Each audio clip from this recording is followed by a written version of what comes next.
বাংলাদেশের রাজনীতিতে খালেদা জিয়ার উত্থান ১৯৮৩ সালে তার স্বামী জিয়াউর রহমান হত্যাকাণ্ডের পরে যখন বিএনপি বিপর্যস্ত অবস্থায় তখন তিনি দলের হাল ধরেছিলেন।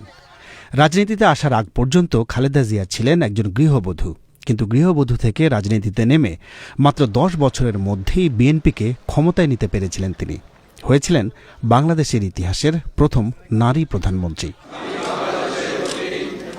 ১৯৮১ সালের ৩০ মে ব্যর্থ এক সামরিক অভ্যুত্থানে রাষ্ট্রপতি ও বিএনপির প্রতিষ্ঠাতা জিয়াউর রহমান চট্টগ্রাম সার্কিট হাউসে নিহত হওয়ার ৭ মাসের মাথায় দলটির নেতাকর্মীদের অনুরোধে বিএনপিতে যোগ দেন খালেদা জিয়া। ১৯৮৩ সালে দলটির সিনিয়র ভাইস চেয়ারম্যান আর ১৯৮৪ সালে পার্টির চেয়ারম্যান হিসেবে নির্বাচিত হন বিনা প্রতিদ্বন্দ্বিতায়। ৮০-র দশকে এরশাদ সরকার বিরোধী আন্দোলনে খালেদা জিয়া গ্রেপ্তার হয়েছিলেন ৩ বার। ১৯৮৬ সালে এরশাদ সরকারের অধীনে সংসদ নির্বাচনে অংশ না নিয়ে আন্দোলন অব্যাহত রাখায় খালেদা জিয়ার পরিচিতি তৈরি হয় আপসহীন নেত্রী হিসেবে। ১৯৯১ সালের ফেব্রুয়ারি মাসে যে নির্বাচন হয় তাতে জয়ী হয়ে ক্ষমতায় আসে বিএনপি। ১৯৯৬ সালের ১৫ ফেব্রুয়ারি একটি বিতর্কিত নির্বাচনের মাধ্যমে খালেদা জিয়া আবার প্রধানমন্ত্রী হয়েছিলেন। তবে এই সংসদে তত্ত্বাবধায়ক সরকার ব্যবস্থা চালু করে নির্বাচন পরিচালনার জন্য সেই সরকারের কাছে ক্ষমতা হস্তান্তর করেন খালেদা জিয়া। এরপর ১৯৯৬ সালের নির্বাচনে তার দল পরাজিত হলে তিনি সংসদে বিরোধী দলীয় নেতার আসনে বসেছিলেন।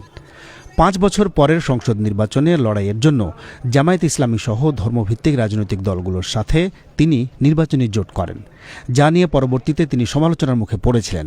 তবে সেই নির্বাচনে ২/৩ আসনে জয়ী হয়ে আবারও প্রধানমন্ত্রী হয়েছিলেন খালেদা জিয়া। সব মিলিয়ে খালেদা জিয়া প্রধানমন্ত্রী হয়েছিলেন ৩ বার। ২০০৭ সালে 1-11 নামে পরিচিত সেনা সমর্থিত তত্ত্বাবধায়ক সরকার গঠিত হলে অন্য অনেক রাজনৈতিক দল ও নেতার মতোই খালেদা জিয়া ও তার দল বিএনপিও ব্যাপক চাপের মুখে পড়ে। সে সময় খালেদা জিয়া কারাগারে ছিলেন ১ বছরেরও বেশি সময়। ২০০৮ সালের নির্বাচনে পরাজয়ের পর থেকে টানা ১ যুগেরও বেশি সময় ক্ষমতার বাইরে ছিলেন খালেদা জিয়া। ২০১৮ সালে জিয়া অরফানেজ ট্রাস্ট ও জিয়া চ্যারিটেবল ট্রাস্ট দুর্নীতি মামলায় তিনি দোষী সাব্যস্ত হন। তাঁকে ১০ বছরের কারাদণ্ড দেয়া হয়। তবে ২ বছরের বেশি সময় জেলে থাকার পর অসুস্থতার কারণে আওয়ামী লীগ সরকারের নির্বাহী আদেশে বিভিন্ন শর্তে মুক্তি পেয়েছিলেন তিনি। ৫ই অগাস্ট পরবর্তী সময়ে বাংলাদেশে সক্রিয় রাজনৈতিক দলগুলোর মধ্যে আন্দোলনের ভূমিকা নিয়ে মতপার্থক্য দেখা গেলেও খালেদা জিয়াকে আন্দোলনে যুক্ত সব পক্ষই সম্মানের চোখে দেখেছে।